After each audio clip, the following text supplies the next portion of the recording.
पता नहीं जिला प्रशासन इतना क्यों भयभीत है और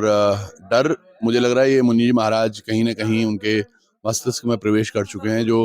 वो बहुत छोटी-छोटी सी बातें कर रहे हैं। जैसे कि स्कूल में कभी बच्चों में आपस में शरारतें होती हैं तो एक-दूसरे से बदला लेने के लिए। पर आज जिला प्रशासन में हम गए थे मुंजी के आशीर्वाद से और मुंजी के आदेश पर।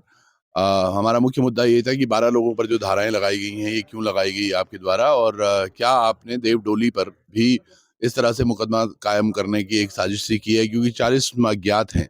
और उसी को लेकर हम मिलने गए थे, लेकिन जिलाधिकारी जी मिले ही नहीं कलेक्ट्रेट में और बाद में पता चलता है जो हमारे 5-7 लोग जो हमारी पंचकोटी के साथ गए थे, उनको वो मिलते हैं एक पूर्व में भाजपा के बड़े पद पर थे, उनके होटल में जाके मीटिंग होती है। तो सोचिएगा जिलाधिकारी को एक मीटिंग का कक्ष केवल वहाँ मिलता है जहाँ की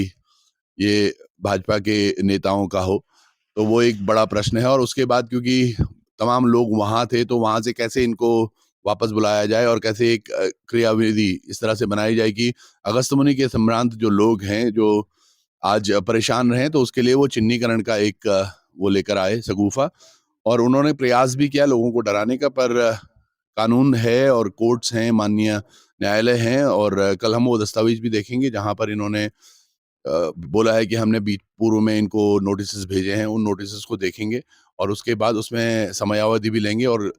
अगर लगेगा तो उसमें कोर्ट भी जाएँगे, लेकिन किसी व्यक्ति को इन पर्सन कोई हानि ना हो और कोई नुकसान ना हो इस पूरी क्रियाविधि से। क्योंकि आज ये मुद्दा केवल मुंजी महाराज की उस तपस्थली, गद्दी स्थली को बचाने का है, जिस पर हम पिछले 30-32 दिनों से अब लगातार संघर्षरत हैं और आज बड़ी अच्छी बात क्या है कि मुनि जी भी हमारे साथ हैं, वो अभी देवरा यात्रा पर हैं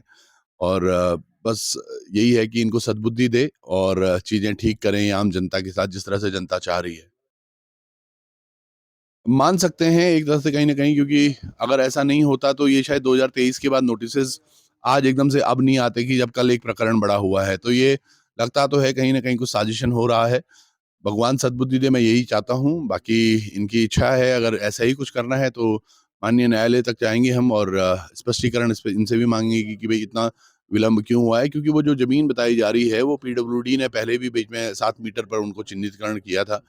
और अगर वो एनएच में जाती है तो 20 मीटर पर एनएच के हिसाब से मुआवज़ा भी मिलना चाहिए। तो उन सभी तथ्यों पर बात करेंगे। क्या है मामला ये तो कल पता चलेगा। पर अभी के लिए लगता ज़रूर है जो आप कह रहे हैं उसमें कहीं न कहीं कुछ सच्चाई ज़रूर है।